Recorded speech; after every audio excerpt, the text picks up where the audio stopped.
Hello, everyone. I hope you're having a wonderful day today. And today, I'll be reacting to The Imperial Guard, The Shield of the Imperium, and Humanity by Old Man Lore Stories and Theory. As always, I highly recommend you check out Old Man's channel if you're not doing so already. He makes great content that I've been reacting to for a couple months now. And as always, there'll be a link to the original video in the description box below. But without further ado, let's see what he has to say about the Hammer of the Emperor.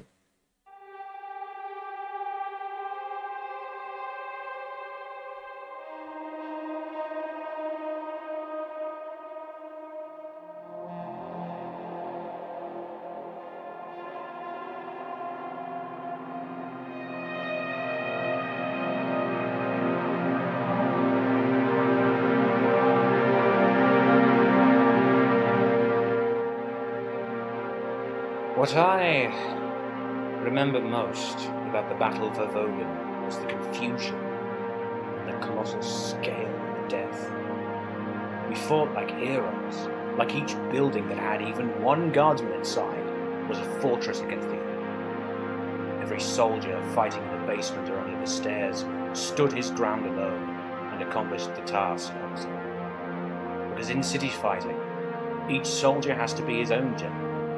He needs to be given the correct guidance and the trust of his officers. On Vogan, we had neither, and how we survived was a miracle. Well, that's great.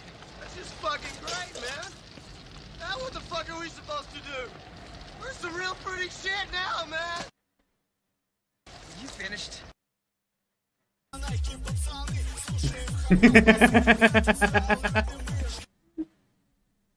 Ah yes, with their brisk dance moves.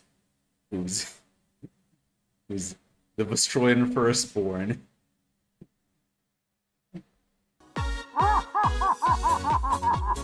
That sounds like a you problem.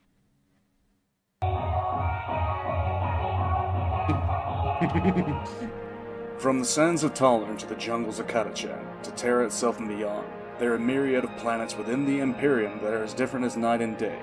From worlds that still have tribal huts as the largest structures, to massive cities that span the entirety of the planet. Every planet, moon, and even the larger rocks that fall under the auspice of Imperial authority have one thing in common.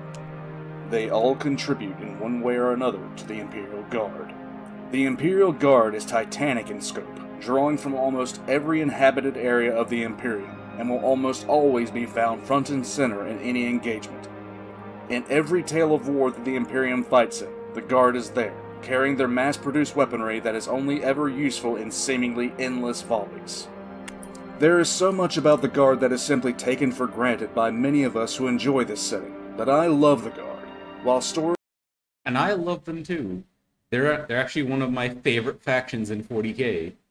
Stories of the Space Marines are glorious, and the Sisters of Battle are incredible, while the Titans of the Legio Titanica are as awe-inspiring as the Assassinorum is terrifying. None of them hold the place in my heart that the Guard does. In fact, in so many instances I find the stories of the stock standard Guardsmen to be the centerpiece in my mind when it comes to the horrors and glories of the 41st millennium, and the 42nd, and the 30th for that matter. They add an insight that is much needed. The Guardsman is not a figure clad in armor that is nearly impervious. Their weapons are not ancient relics attended to by doting serfs. Their stories do not span the centuries, but are often snuffed out without note or even at times a second glance. Yep.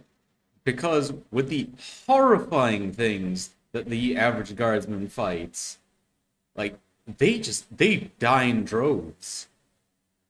But the fact that they even fight to begin with, knowing what they'll go up against, which, well, granted, there's a commissar waiting to execute them if they don't, but, well, you get the idea. The fact that they're even willing to fight in the first place against the horrors that they face on a daily basis, to me, is very inspiring.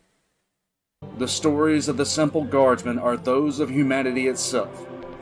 facing the horrors and hope that come with life in the Imperium. Like most matters in 40k, the subject gets more complicated the more you look at it. As I stated, guardsmen are drawn from every walk of life, from tribal warriors to spire noble aristocrats. The Imperial Guard was reforged from what was left of the Imperial Army, which itself fought in the Great Crusade. The origins of the Imperial Army came from the Unification Wars, in the form of the warriors known as the Genos. One example in the lore is that of the Geno 5-2 Chiliad. The highest rank of the 5-2 was known as the Uxors, women who had a unique sort of psychic gift, but were still considered weak psychers. These women would have their ovaries removed. What the fuck? Welcome to the Grimdark before the Grimdark. And the warriors of the Geno would be created. Even the Dark Hildar. Surprised by that one. From the strongest established martial lines available, while someone could join the Geno from outside of it. In fact, there was a rank for non-bloodline members of the 5-2 itself. The stock standard soldier's mother was at times his or her commander. It goes without saying that a unit like this would most likely not be allowed in the current state of the Imperium, but during the days of the Great Crusade, it was a common thing. These so-called Strife Epoch regiments fought alongside the Thunder Warriors, retaking Terra itself. And at some point these You know, I can only imagine what it must have been like them fighting alongside the Thunder Warriors, because on one hand, the Thunder Warriors are, according to what I've heard, more physically impressive than Space Marines, although the trade-off is being incredibly unstable to the point they might fly into a rage and kill their own allies, or just drop dead out of nowhere.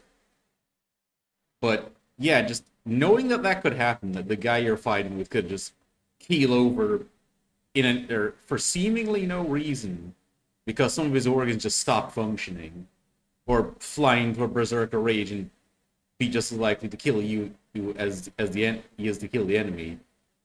Yeah, I imagine that must have been a very stressful experience. Not that fighting a war isn't already, by its inherent nature, stressful. Regiments, oftentimes called the Old Hundred, were taken with the Emperor on the Great Crusade. During the Great Crusade, the Space Marines Legions served as the primary driving force behind humanity's retaking of the stars. And although the fighting forces of the Imperium continued to swell in terms of size, the human soldiers themselves were only able to watch from the sidelines. During the early stages of the Crusade, the Astartes were the only ones to take planet after planet. But as the spread of the Imperium began, it became quickly non-feasible. The Astartes could simply never be in so many places at once. Drawing from the newly conquered worlds as well as Terra itself, the Exertus Imperialis was formed with the surging billions of troops, staff, logistics specialists, naval crew, and support staff.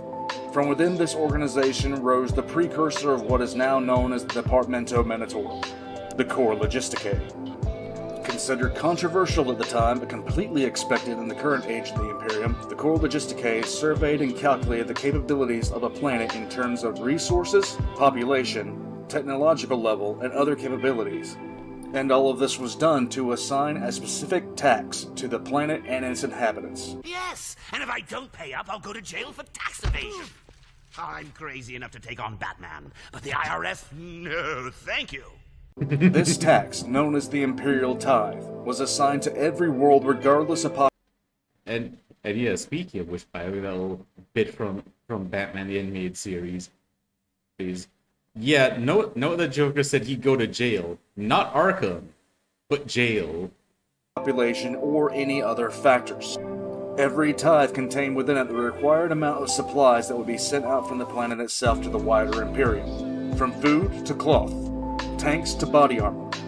And in this tithe was a requirement for a certain amount of trained manpower, or was taken from the planet and forged en masse into the Imperialis Auxilia, the Imperial Army.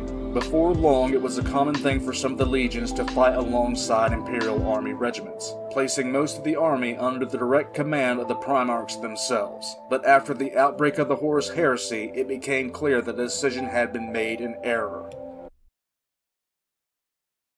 Out of the entire Imperial Army, close to half defected alongside their traitorous Primarchs.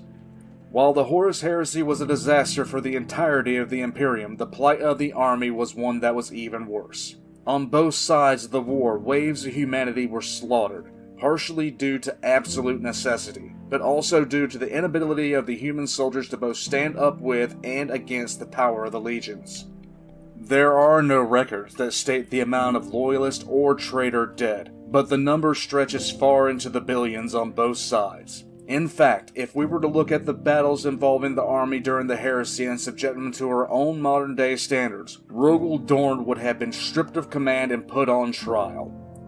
Titanic amounts of soldiers were driven past the point of exhaustion or simply used as cannon fodder in ways that would make the Death Corps of Krieg so excited to describe them I'd have to age-restrict this Foxcast.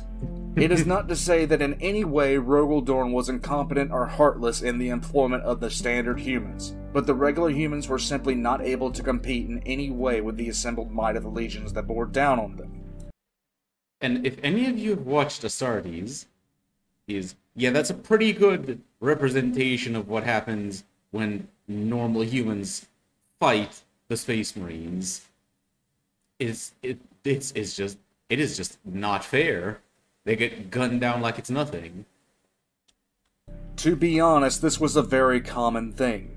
Human worlds that had resisted the Imperium would be met with the employment of the Space Marines, and it was a rare world indeed whose soldiers even became a speed bump in the road of the Great Crusade. This is not only a testament to the power of the Space Marine in terms of a tactical unit, but the power of the legions themselves. In the modern Imperium, a Space Marine chapter at full strength, 1,000 Space Marines, is enough to influence the outcome of any war presently going on in the Imperium. And speaking of Astartes, after the Horus Heresy came to an end, a change was needed, and that change was engineered by Roboute Guilliman. The Imperial Army, which had contained all logistical, manpower, hardware, and fleet assets, ceased to exist as an entity. In its place arose several new organizations. One of these organizations was known as the Astra Militarum, or translated into the rough language of Low Gothic, the Imperial Guard. Roboute Guilliman, as he had with the Codex Astartes, rewrote the book on how humanity's most common defenders would be organized and recruited. Instead of drawing recruits from a number of worlds into a single unit, the entirety of the remaining Imperial Army was sent back to their own worlds. The armies of these planets were then reclassified as Militarum Regimentos, and then the planetary army was broken down into smaller regiments. The Lord Commander or Governor Militant of each world was placed in charge of not only defending their world, but recruiting the required tithe of newly christened Imperial Guard regiments. This had immediate benefits in the short and long term, for while it would most certainly take more time for a full response to be organized because of the need to draw on multiple planets to counter specific threats, it prevented any seeds of rebellion from polluting an entire formation, and often allowed the newly founded Inquisition to detect signs that not all was well on specific worlds. This splitting of forces into purely planetary-based regiments meant that certain worlds would rise to galactic prominence from the sheer quality of the regiments that were produced.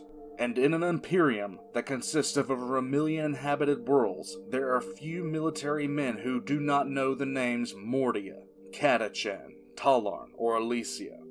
I doubt even the village idiot does not know the names Krieg, and the most feral of feral worlds speaks the name Cadia with respect. One of the more drastic changes, which Cadia also just deserves a ton of respect as well, because the fact that Cadia was the bulwark against basically anything coming out of the Eye of Terror, or for what, like for nearly 10,000 years. That's something. That happened in the post-heresy imperial military is that combined arms formations were no longer allowed. What that means is that each individual regiment was largely uniform in its purpose and composition. An infantry regiment would not have access to heavy artillery. An artillery regiment would not have access to the defending shield of manpower or tanks. Mechanized units would be strictly focused towards mechanized infantry or mechanized armor, lacking the supporting elements that would truly make it a complete unit. While this does seem, and is, highly ineffective, it does come with a purpose. During the nightmare of the Horus Heresy, entire armies had simply turned traitor, purging their own ranks and bringing their full military might against loyalist forces. By segmenting the regiments into parts of a whole and breaking the chain of command into a series of interlocking regiments which join to become a fully combined arms force, the danger from the influence of chaos or simple rebellion becomes far less of a threat. In the Horus Heresy, the armies under the Primarchs held loyalty chiefly to the Primarch that led them above most any other. So when a Primarch raised their flag in rebellion, the army mostly stayed with that Primarch. In the modern Imperium, if a leader of a combined force of guardsmen decided to turn traitor, he would have to contend with the fact that while his loyalties might be on shaky ground, only a few of his regiments might actually be willing to turn. The traitorous commander could believe himself to have the loyalty of all of his troops, only to suddenly find that the infantry regiments from a high world decided not to sign off on betraying the Emperor, and that the mechanized armor units from the Forge world had decided his head would look good on the cannon of the regimental commander's Baneblade. At that point, it doesn't matter how much artillery the commander has at his disposal. In short, it made any attempt to turn a large military force traitor a near Herculean task, as each regiment depends on the others for support and completion. While indeed more ineffective in terms of speed, the cost was deemed more than sufficient to prevent another large combined arms army and fleet from turning traitor. Or in other words, the Imperium was so scarred by the Horus Heresy, and understandably so, that measures were taken to make sure such a thing would never happen again, or at least would be so difficult that it shouldn't happen again. One could very well find every infantry regiment raising their flag in rebellion, only to find their positions shelled by the rather irate Krieg siege regiments who wanted to voice their opinion on the matter. One of the last. Oh boy, Krieg. I find the idea funny, by the way, of just any group within an Imperial army that has Kriegers in it attempting to turn traitor, considering how fanatical the Kriegers are. Last and best changes to the structure of the Imperium's human military was in how the regiments were manned. Regiments were not organized by manpower in itself. An infantry regiment might hold 10,000 individual guardsmen, but a tank regiment might only bring to bear a few hundred. The central goal was to make each individual regiment the equal in relative power to any other regiment. This meant that a regiment of super heavy tanks might only consist of 6 to 8 of the massive war engines, and these tanks would need to be supported by regiments of infantry, and also regiments of mechanized infantry or Leman Russ battle tank regiments. All these changes forced Imperial commanders to draw from a myriad of different worlds, with differing levels of loyalty from the barely tolerant to the outright fanatical. Combined forces would often be from separate worlds, separate systems, separate subsectors, and they may not even understand each other while speaking the same language. But one thing bound them all together. In every regiment of Imperial Guard, from the smallest specialist regiments from Agri-Worlds to the black smoke belching mechanized units of Armageddon, all the way to the trench coat wearing Kriegsmen, there is a single figure. These men and women were originally called the Discipline Masters within the Imperial Army. Oh, we're about to go into the Commissars now. Specialists of certain units who were extremely zealous to the principles of the Imperium. They were given the singular task of maintaining order and promoting zeal in the face of the enemies of man. They were known for being utterly pitiless, lacking even a trace of humanity in the face of maintaining the integrity of the unit, and would carry out immediate summary executions on any who showed weakness in the face of the enemy. These discipline masters would carry a ceremonial scythe, which was used to publicly execute, to simply drive home a point. Roboute Guilliman took this initial idea and turbocharged it, founding the training grounds that would produce the most feared and fearless of any of the forces of the Guard, the Officio Perfectus, or in Low Gothic, the Commissariat. Commissars are recruited specifically from orphans whose parents have died serving the Imperium, or from specialized orphanages run by the Imperial Ecclesiarchy. Every regiment has one of these figures, who constantly watch the men and women under their charge. Which, by the way, I've also heard that in the Schola Progenium, which is where you'll find the best of the best among humans being trained in the Imperium. For example, great, like, those who show great martial aptitude could become Tempesta Scions. Those who are incredibly faithful will be sent to the Ecclesiarchy. Those who have a talent for strategy and command and will become generals. And those who have all three of those qualities become commissars. There are few in the chain of command who are safe from the attentions of a commissar, and more than one staff meeting has been halted to clear a body of an officer who displayed what equated to disloyalty or cowardice in front of the regimental commissar. The changes set forward took some time to get used to. Indeed, it took considerable time for many leaders to accept what at first glance would appear to be the outright neutering of the Imperial Army. But those changes have stood the test of time. Yep, and while commissars are able to execute officers, for any perceived cowardice or disloyalty, they are required, from what I have heard, to be able to command with, at minimum, equal effectiveness to those that they executed. And they can also execute with officers for sheer incompetence, which, honestly, I'm surprised that Hermann von Straub went as long as he did without being executed. The Astartes claim to be the shield of humanity, but those claims are more arrogance than truth, for a shield is seldom a bright and shining thing. No, the Astartes are the sword of humanity. For when they strike, they inflict brutal and lethal damage, and every tactic they employ resembles nothing more or less than a weapon aimed at the heart of the enemies of man. Like swords of ancient heroes, with their armor gleaming and gear maintained, they are the shining examples of not only military might, but hope through strength of arms. A shield is not a gleaming and shining symbol, nor is it something that is written about in songs, and seldom it is passed down in legends. A shield is there to be beaten, but not yield, to take blow after blow until the blows stop coming or the shield simply breaks. The shield bears the scars of strikes that would kill, is pierced by arrows and the tips of blades. A shield is bent and battered by mace and cudgel. It is an ugly thing sometimes, and it is a wonder that a shield can sometimes withstand the abuse and weathering that is unleashed upon it. With every strike against his face, chips fly away, sections are broken, the metal is dented. It is not there to be the shining example. It isn't there to be the celebrated icon. It is there to protect and nothing more. To take the abuse and continue to drive forwards, and to wear down the strength and resolve of an opponent through the sheer determination of its form. Even in victory it bears scars of a lethal nature, and in defeat it is shattered beyond repair.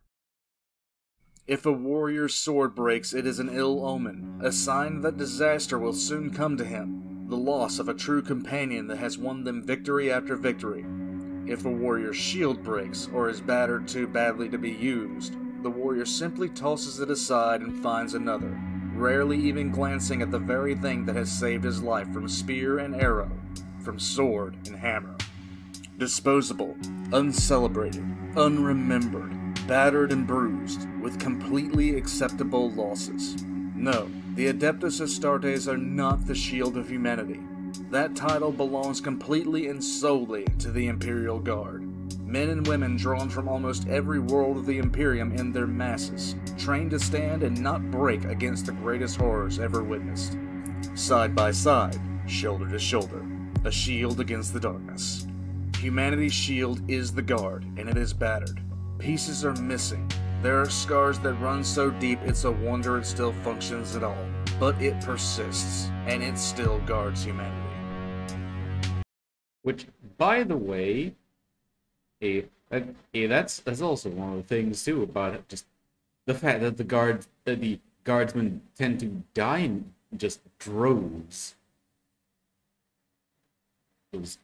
In fact, because similar to what happens happened in the Horus Heresy, where comparing just the average, like a normal unaugmented human to a space marine it's just not fair, and how they die in droves of space marines. Similarly, there's quite a few enemies the Imperium has that will just shred through guardsmen. Like, for example, the Eldar move so quickly by comparison that to the Eldar, humans move in slow motion. And it's even worse for the Dark Eldar, who lost their psychic abilities but move even faster than Craftworld Eldar. Then there's the Orcs, who can just take obscene amounts of punishment and just keep going. And then, well, there's the Tyranids, who simultaneously are without number, but also have the heavy hitters, such as which are the Synapse creatures and other heavy bioforms. But before I end up going on a tangent, basically, the Imperial Guard fights all these things and takes a beating, and and for the fact that in many cases the best they can do is hold against these sorts of things. That's also why some people have actually taken to calling them the Imperial Speed Bump, which honestly I'd say, well, it's kind of accurate, because in a lot of cases, because they do just hold on until the Space Marines or something show up that can actually turn the tide of battle. Well, I think it does them a great disservice. But who makes up the Guard? A prisoner has walked from his cell into the common yard on the planet Jubulus in the Segmentum Obscurus. He is surrounded by those that are just like him, incarcerated for crimes both petty and brutal. None of them know why they are there, but as the massive common area fills, rumors begin to fly. Normally this prisoner would be watching his back, shiv tucked in palm, but the normal mood of the prison yard is tense for a reason beyond the typical. On the central guard tower stands a figure in what appears to be an Imperial Guard uniform, standing in front of a Voxcaster. The whispers he hears says that the guardsman has been there, unmoving, for almost 2 hours. The normally loud and oftentimes violent yard is almost silent now, save for the constant whispers. A small hum of subdued feedback sounds, and the yard goes silent as the grave. The prisoner slowly rolls his shiv in his palm, a pacifying, comforting measure. The guardsman speaks, his voice clipped and amplified by the Voxcaster. Jubulus, Penal Legion 772. Prepare for immediate embarkation.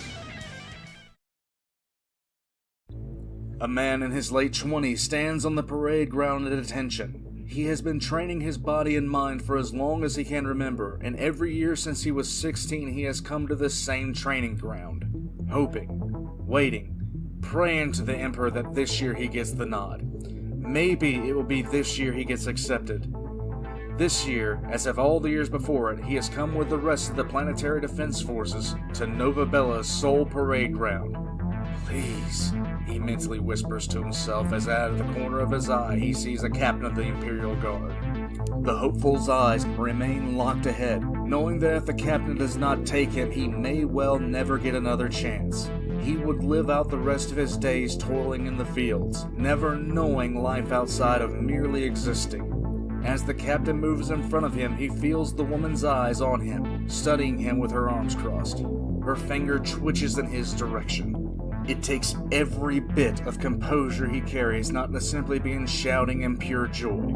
Every thought moves to controlling his breathing as another figure moves in front of him. A strange figure, with more metal attached to his body than anyone on that training field had probably seen in a year. Eyes that weren't eyes look to the nameplate on his chest, and then the figure moves past. He's done it.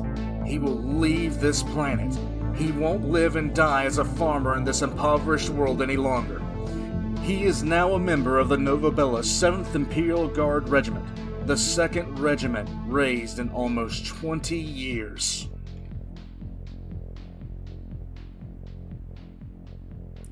25887 walks into the foreman's office and stands at parade rest.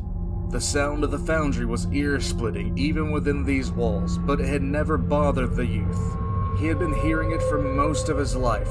His first memories were the slams of the presses, forging steel into helmets and buckles. He did not look down at the foreman, a man who was beneath his contempt.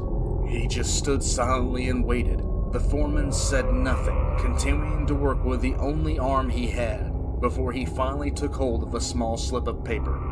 The foreman's right arm came up. 25887 took it, glanced at it, and then walked out of the office.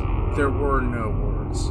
The foreman didn't care about 25887, and 25887 despised the foreman. Everyone did. The foreman had not done his full duty. 25887 walked to the train depot in the large cavernous hive, boarding the rail car. Filling the space from front to back were men a similar age to 25887. 15? 16 years old? Did it truly matter? They rode in silence, oftentimes not even looking at each other. After an hour of the railcar moving and stopping, the final stop was reached.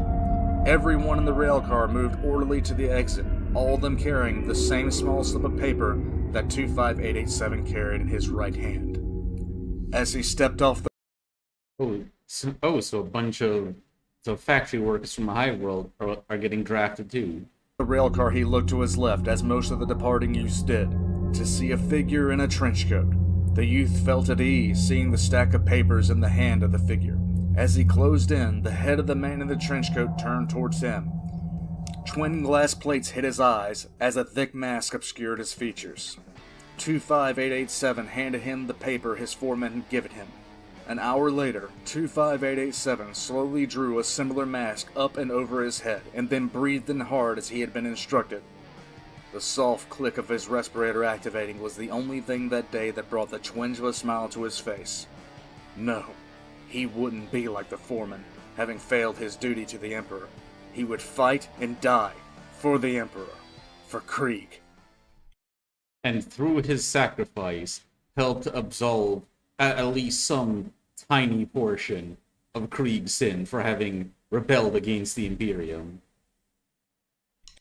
She was dumbstruck, and glanced around at her friends that stood around her. Had she heard right? Judging by their shocked faces, she actually had. But the grin on the sergeant's face was unmistakable. As the realization set in, the cheers began, but she alone walked a few steps and pressed her hand against the side of the Lehman Russ tank that had come off the factory line no less than an hour ago. Slowly she slid her fingers along the weld that bonded two plates of armor, a weld that still bore the heat of her torch. She had made this tank, her and her crew, and now they would be granted the opportunity to ride her into battle, not in some test run, but with banners and guns blazing, to represent the Steel Legion of Armageddon. A dream. The priest pointed at him, asking him a single question. He stared back at the priest with eyes clouded with tears of absolute zealous devotion. The crowd hushed. His family behind him silenced as he looked into the priest's eyes. The air outside was cold, but he felt like he was on fire, his love of the Emperor threatening to overtake him. Ah yes, the Maccabian Janissaries. I heard that they are so resolute in the face of the enemy that they can get gunned down, and they will just keep advancing towards the enemy, ignoring any losses. Which, honestly, sounds like a more robotic version of what Kriegers would do, to be honest. Silence hung for a few moments, and the priest's face changed from one of thunderous oration to almost a grandfatherly visage, slowly spreading his arms out as if to embrace it. Yes! His voice broke with zeal as he looked into the priest's eyes. I will serve! The priest motioned to him, his palm up, open. This brother will serve. Who else among you will give to the Emperor who has given so much to us? Who else will wear the blessed mask of St. Drusus? The mostly silent crowd suddenly erupted into a thunder of voices, hands flying up to offer their lives in devotion, even as the newest member of the Macabrian Janissaries was mobbed with adoration for his devotion. Join the army, they said. Do cool training, they said. Wake up at 4:30 in the fucking morning for a 12-mile rook march, they said. Hoo-ah! The Guard is made up of mothers, fathers, sons, and daughters. From poverty to nobility, from agri-world farmers to high-spired nobles, to underhive gangers. From tribesmen to whom a lighter is almost magical, and to those of civilized world where technology is second-hand. From the saint to the most vile sinner and everywhere in between you will find the guardsmen of the Imperial Guard. They run the gambit from those who simply have no other choice, to those who want to escape the mundane life they lead, all the way to the men and women who live on purely martial worlds. Then of course there are the religious fanatics, who simply want to live and die for their god, the Emperor of Mankind. When the tithe for an Imperial world comes due, the planetary governor is tasked with supplying the Imperium with its due. The governor is also responsible not only for the defense of his or her world in the form of its own planetary defense force, but they are also directly responsible for the raising of the manpower for the Imperium. That manpower takes the form of the Imperial Guard Regiment, the building block for any force the Imperium will take to war. Regiments vary in size as well as technological innovation and training, with the former and the latter largely dependent on the world on which the regiment is raised. No two regiments from different worlds are ever going to be the same, and while that might seem strange to consider, it is also by pure design. It is uncommon, to say the least, that when the Imperium raises an army, that all the regiments that make up the army will come from the same planet, or in some cases even from the same system. For example, during the reclamation of Cathar, the bulk of the infantry was made up of regiments from Vedanakan and Kiridadan, as well as specialists from Janus. The tank regiments involved in the action were exclusively from the world of Hadrius Rift, and making up the mechanized troops were the men and women of Cadia. This is typical for most Imperial armies, where troops from differing worlds are put together to wage war. The only true outliers to this are the Death Corps of Krieg, whose world fields more regiments per capita than any other planet in the Imperium, and can often field entire armies. Imperial Guard regiments are made to interlock into armies this way. It's also very funny to me, by the way, how after Krieg had nuked itself and essentially, and then finished the fighting and finally contacted the Imperium again, the Administratum was actually going to go light on them, and then they exceeded all expectations and offered I don't remember the exact number. I know they offered several trained and equipped regiments, and right off the bat. With self-contained chains of command that only join at the upper echelons of the command level. It is for this reason that if one desires to become an officer in the Imperial Guard, they must learn how to speak and write the language of High Gothic, because it is the language which every officer in the Guard uses to communicate. Low Gothic, the primary language of the Imperium as a whole, is often torn between dialects from world to world. If an Agri-worlder tried to speak with a Hive-worlder from even the same star system, they might not be able to communicate, primarily because of time, differences in meaning, slangs, and the general words they would use to describe objects. Any Lord Commander. Tactical genius.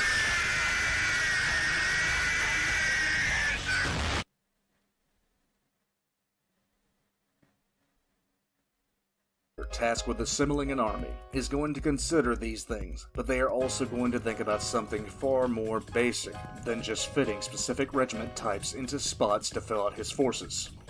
One of the greatest strengths in the Guard is its pure flexibility. There are over 1 million planets in the modern Imperium of Man that run a full gambit of technological and ecological varieties. If a commander was given proper time to prepare an army to invade a planetary system where the majority of the populated worlds and defenses were in mountainous areas with narrow passes with low oxygen and temperature and extremely low light sources, the commander could tailor build his army to effectively combat the enemy directly, drawing regiments from worlds that specialize in producing highly effective mountaineer corps to fill out his infantry, while doing the same for other positions within the scope of his command. In fact, given ample time, an Imperial Guard commander pulling the right strings could put together an army that would directly counter the strengths and weaknesses of an attacker or defender. While there are a few worlds throughout the Imperium that have the capability to produce multiple types of regiments, most Imperial worlds simply focus on one. For instance, while Krieg fields almost every single type of regiment from mechanized to motorized, from artillery to tank and infantry, sappers to heavy assault. Another planet called Kanak only raises regiments of shock assault infantry troopers. This lack of standardization in terms of training, development, and regimental size is both a curse and a blessing, for while it may take a good deal of research to get the right regiments in the right positions, once they are there it can make all the difference in the world. Along the same lines is a matter of the regiment's pedigree. If you are a well-versed Imperial commander who is tasked with defending a hive that has limited points of entry and exit, and are considering the right infantry to guard said entry and exit points, with the desire that you'd find an infantry regiment known for never backing down in face of overwhelming odds and not retreating in any way, shape, or form, there is only one planet that comes to mind ahead of any others: the planet of Mordia. The planet of Mordia produces regiments of the Mordian Iron Guard, a guardsman regiment that stands shoulder to shoulder in dress uniforms and will hold the position until the enemy is wiped out or they are.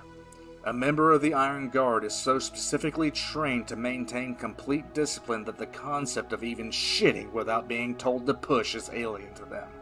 To give an example of how almost unnaturally disciplined the Iron Guard is, they fought off a fully fledged demonic incursion into their homeworld, including the Plague Marines and Greater Demons of Nurgle, in a fashion that even stunned the Astartes who came to aid the planet only to find the Iron Guard routing the invaders off of it.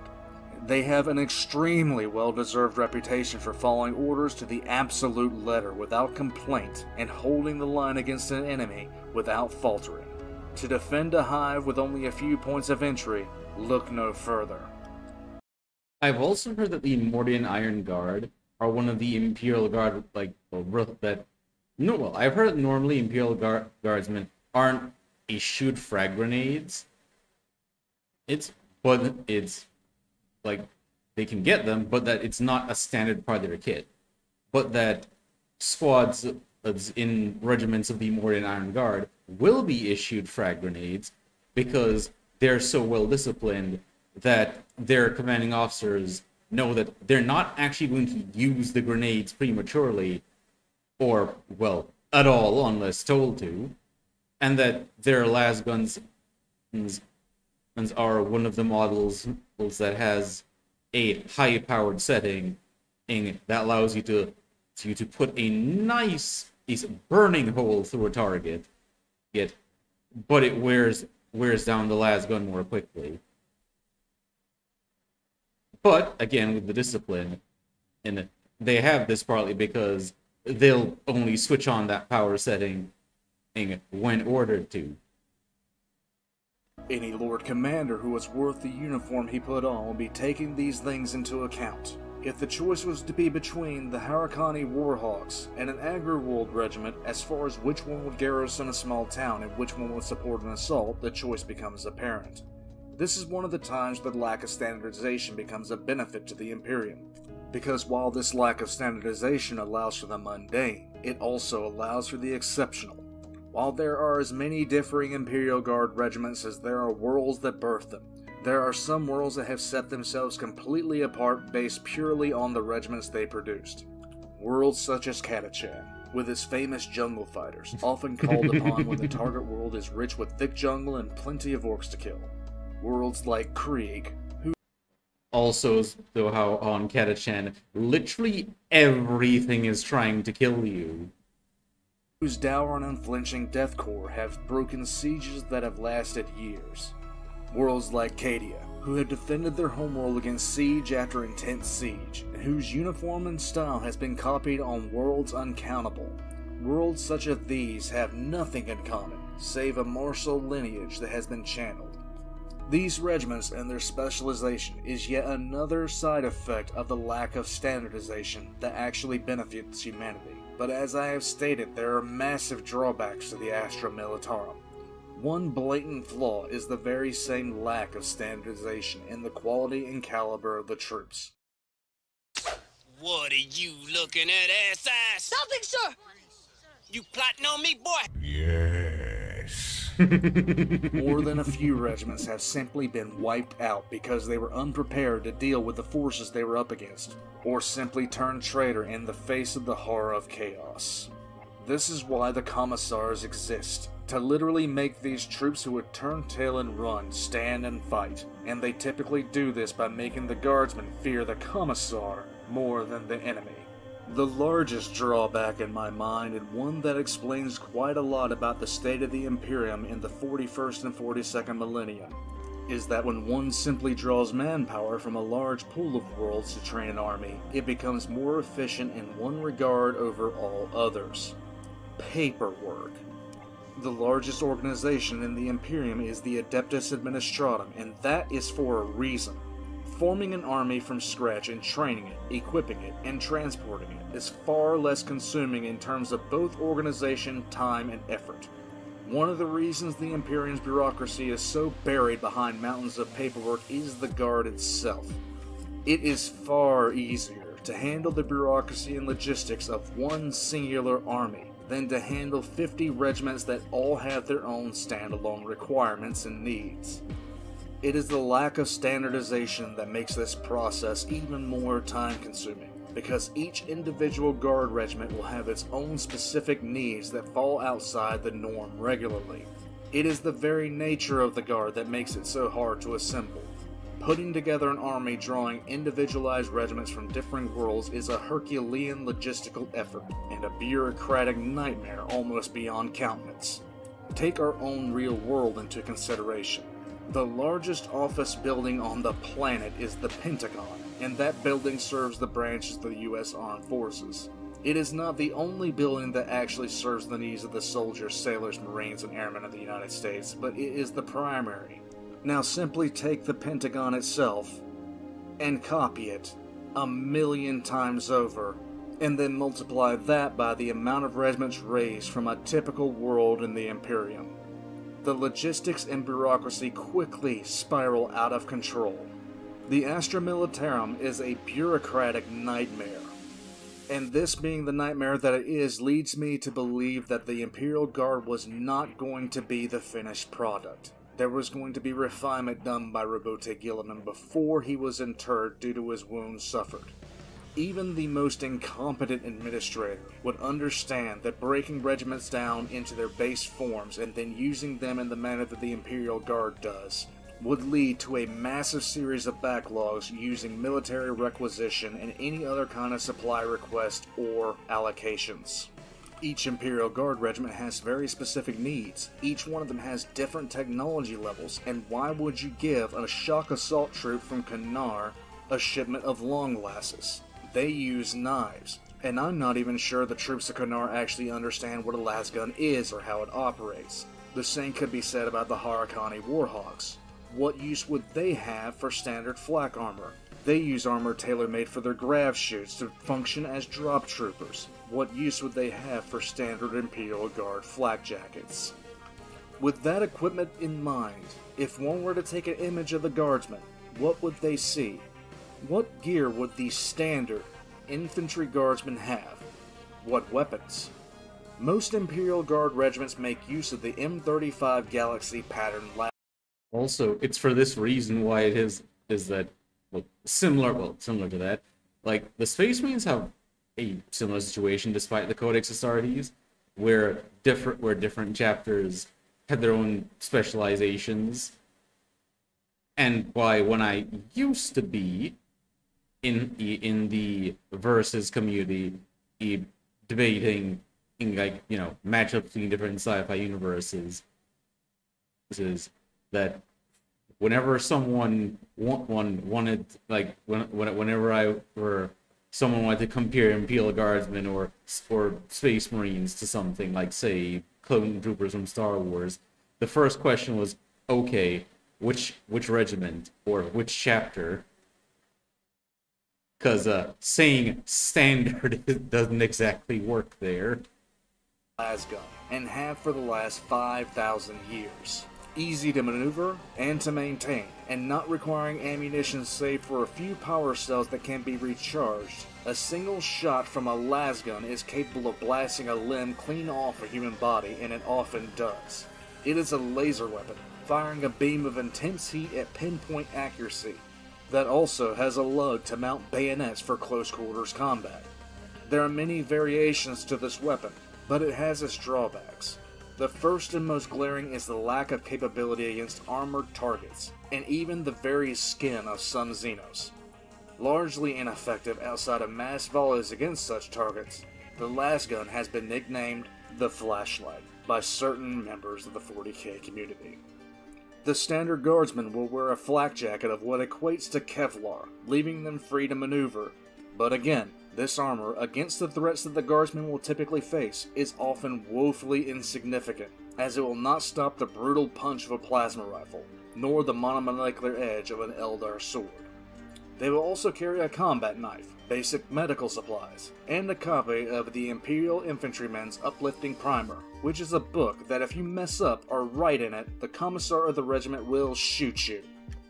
And the last bit of required kit that every guardsman of the Imperium should always have on them is the most powerful weapon to ever be constructed. The 970 Entrenching Tool. It is a collapsible shovel that you can hit someone with, or dig a latrine, or hit someone and throw them in a latrine that you just dug. Look at it and salivate it. Just look at it! Hearing this, you'd be forgiven if you think the standard guardsman is woefully under-equipped and underprepared for the threats that even the softest Paradise World regiments will inevitably have to face. You'd be absolutely correct in this regard. The equipment of the standard infantry guardsman was chosen not for its killing power or protection, but because at the end of the day it was, and remains, the easiest way to equip large amounts of troops. A standard Imperial Guardsman is outgeared and in many cases outclassed by almost every enemy the Imperium currently faces. From the brutish orc who charges headlong into volleys of lasgun fire, to the Eldar Warp Spider who dances in and out of visibility, all the way to the Necron Warrior whose Gauss weaponry is a threat to even the most heavily armored of tanks, the stock standard Imperial Guardsman is almost laughably outmatched, and I haven't even begun to mention Chaos Marines or the Tyranids. In fact, it is a common thing for the enemies of the Imperium to underestimate the Guard, because the sheer disparity of power is so blatant at times it's often painful to witness. In the Eldar, the Guard fights opponents who have centuries, if not millennia, of combat experience compared to your typical Guardsman's experience of less than 5 years. The Guard is frequently outnumbered by Orc warbands, sometimes by a magnitude of 5 to 1 and in some cases upwards of 20 to 1. Your standard infantry guardsman is asked to face down Chaos warbands with Traitor Astartes, who, like their loyalist counterparts, outstrip them in every way. They must conquer the primary fear that comes with wave after wave of monstrosities that would devour them wholesale in the Tyranids. And against every other enemy of man, the Guard finds itself struggling to keep up against opponents mystical or mighty in nature, where defeat means death, and often so much worse. Against such... Or if you're up against the Drukhari, you may just be better off taking a last pistol to your own head, because if you get captured by them, it's going to be so much worse than death. They will do things to you that will leave you so broken, and that you will only die once they have exhausted all ways is to torment you. horrors. What could any guardsman reliably say that would matter? Well, I have an idea. Lady, I'm afraid I'm going to have to ask you to leave the store. Who the hell are you? Name's Ash. Housewares. 10,000 years, you fucking pussies! That's right, for 10,000 years the Imperial Guard has been taking the best that anyone could throw and repaying it in kind. Failbadon the Shitstain needed 13 separate tries to get his unstoppable armies past Cadia, and the only way he finally managed to do it because he was throwing a temper tantrum because a bunch of mortals with bargain bin equipment kept on shooting his precious greater demons and making them cry. For all the shit that constantly gets taught by traitor Astartes, they sure do get their shit rammed in on a regular basis by people who can't even pierce their armor with their primary weapons. How in the blue fuck do some of these assholes have this big of an ego when the very military force they constantly talk shit about puts their dick in the dirt on a regular basis? Give me the Guard any day of the week against these bastards. Hell, not even the Eldar are that full of themselves because at least they know for a fact that if the Imperium ever cornered their craft worlds, they'd soon find their spirit stones being used for betting chips over cards. In fact, every enemy of man has had their face stepped on by a standard-issue guardsman boot so they can piss right off. They have always failed to grasp how such a weak, easily killed, and cheaply equipped guardsman keeps holding the line. Pure, unadulterated determination. Eldrad Uthway can't even decide which future he's fucking up next with his stupid-ass visions. Abaddon doesn't even have the emotional willpower to decide if he hates Daddy or not.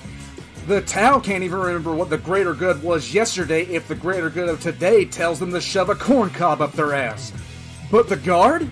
The Guard may be badly equipped and have piss-poor weapons, but it also has the clearest mission statement. Give me it, it's mine! Give me that, it's mine! And they let you know this with their pinpoint accuracy and a ridiculous amount of tanks and artillery.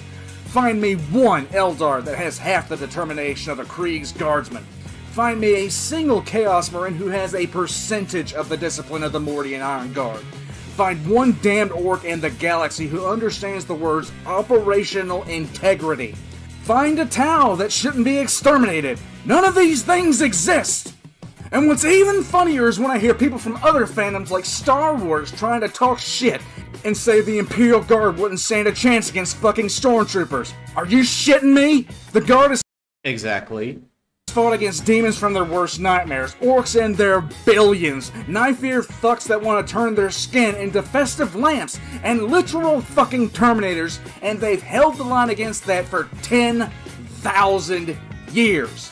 The most elite stormtroopers in the Star Wars Empire lost a fight to the death with Teddy fucking Rumskin and the Berenstain Bears. The fuck are they gonna do? If a Guard regiment lost to fucking Ewoks like the most elite troops Palpatine had, they'll be fucking lucky if the Inquisition didn't blow up their home planet to erase the shame of them having existed and sharing the same species. Fighting stormtroopers would be like the damn vacation for the Guard. What are we fighting? People in eggshell white armor with weaponry comparable to our own? Fucking jackpot! We're going to Space Vegas! And Yeah, because for the Imperial Guard, if they had to fight the threats that the Star Wars, well, stormtroopers, emperors, and clones did, to them that'd be a vacation. that was a DBZ abridged reference! And that, my friends, is the Imperial Guard. Untold billions, if not trillions of soldiers equipped in bargain bin armor and weapons, fighting tooth and nail against forces completely undeserving of the ego they have, and winning. Yep, and that's also one of the reasons why I love the Guard, because as mentioned, they, in the face of all this, they still keep fighting. That is the Imperial Guard, a group of men and women so completely dedicated to the survival of humanity they have continued to hold the line for 10,000 years against every odd thrown against them. All hail the good old IG.